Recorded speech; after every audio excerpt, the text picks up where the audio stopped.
लक्ष्मीं जातवेदो महावः तां महावः जातवेदो लक्ष्मीमनपगामिनीम् यस्यां हिरण्यं विन्देयं गामश्वं पुरुषानहम्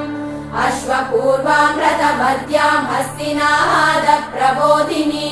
श्रियं देवीमुपह्वये श्रीर्महादेवीर्जुषताम् कांसोऽस्मितां हिरण्यप्राकारां मात्रां ज्वलन्तीं तृप्तां तर्पयन्तीं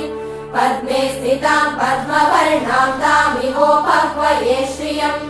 चन्द्रां प्रभासां यशसा ज्वलन्तीं श्रियं लोके देवचुष्टामुदारां तां पद्मिनीमीं शरणमहम्